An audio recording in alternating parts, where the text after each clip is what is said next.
GameRanks presents 10 misconceptions that non-gamers make about gamers. If you play games, which obviously we hope you do, what are you doing here, you'll probably feel our pain with this list. So let's get started with number 10. The first misconception that really bothers us is the belief that games are not beneficial. Meanwhile, online gamers have been solving science's biggest problems by solving puzzles involving genes, having bigger conversations about the universe, and more. There are huge fans of English, science, history, and more that are into games that are more than just about shooting guns. Check out 2011's Fold It, an online puzzle game about protein folding. We brought this up on our channel before, but it's definitely worth looking into if you're a fan of science and stuff. At number 9, what really bothers us is whenever people say that video games make people violent, when playing games really helps people alleviate stress and release tension. There are a lot of studies out there supporting both sides, but if you just think about it and you know other people that play video games out there, is that we're generally a peaceful folk. Yes, we might commit murders in Grand Theft Auto and slaughter countless aliens, but at the end of the day, I know a lot of video gamers that maybe hit an animal with a car and then freak out and grieve about it for 3 days. The idea that we're all bloodthirsty, violent school shooters is just so old hat. At number 8, we have the concept that just because you game means that you're automatically a nerd and know 4 different computer languages and can fix somebody's computer for free. We all encounter that somewhere. Just because you play Minecraft on the computer all day, your aunt thinks that you can fix her phone for free. You might not even know how to fix the phone. While many of us admittedly are, a lot of us aren't automatically crazy super nerds. We're not just gonna fix your shit or teach your daughter how to play video games just because we're lonely and we would love the company or something. Because honestly, we don't. At number 7, a common misconception is that all gamers are guys. While I don't necessarily believe those polls that say 50% of gamers are women, I do know many a woman out there that plays video games, and they don't suck at them.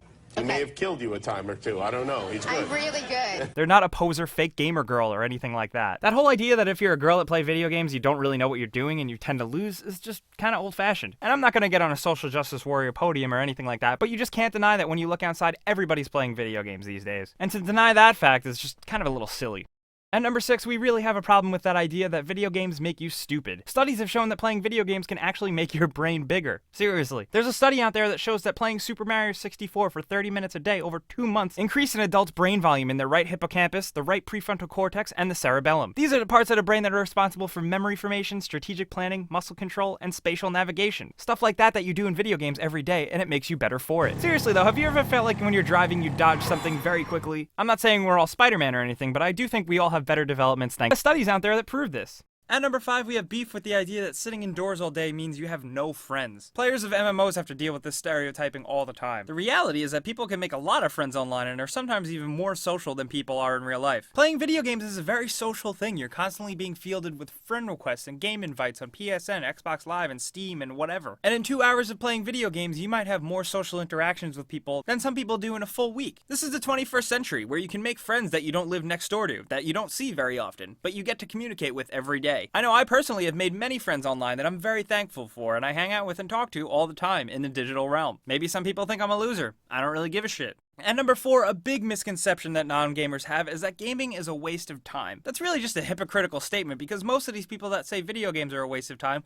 will also go and watch the average of 2 to 3 hours of TV every night. You know, everybody has to have a hobby, and hobbies shouldn't be considered a waste of time. It's something that you do to enjoy that makes you happy. And watching TV is passively consuming, while playing video games is actively consuming and really engaging all parts of your brain, reflexes, and motor functions. And that's honestly kind of more badass. You're having way more of a better time either playing with friends or engaging in a story or using your brain to solve puzzles. So you know what? Fuck you. It's not a waste of time at all. Gaming is just another form of entertainment just as much as watching a movie or TV or surfing the internet is, even though it can be argued that it's more engaging. At number 3, many of you probably have heard that you can't make a career out of video games, and that is absolutely not true. Don't let anyone tell you otherwise. Now, of course, you may not be PewDiePie or Total Biscuit or writing articles for IGN, or even developing the next Gears of War and becoming Cliffy B, but that doesn't mean you can't make it and create something or run something without the will to learn and a lot of hard work and elbow grease. I don't want to sound too inspirational, but you can do anything you set your mind to, and don't let people tell you otherwise. Yes, of course, making it into video games is really, really hard, but if you got a good idea, some passion, the willing to work really hard, and the will to ever increasingly and never stop learning and developing new things will make you go really far. Go out there and make a game, write an article, record a video, do a podcast, do whatever, and show all those assholes that you can make something out of playing video games.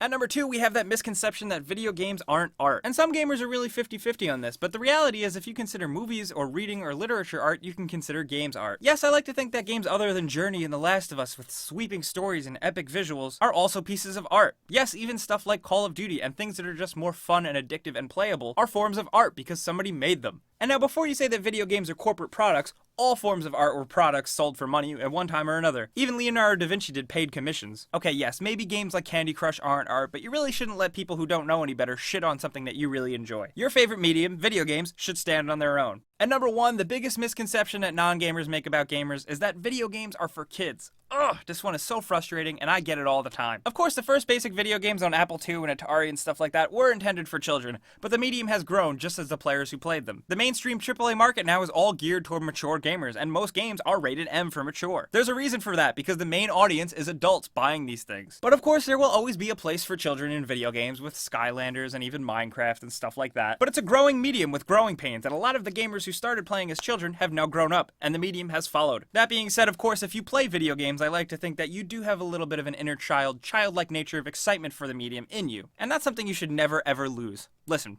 never forget to have fun.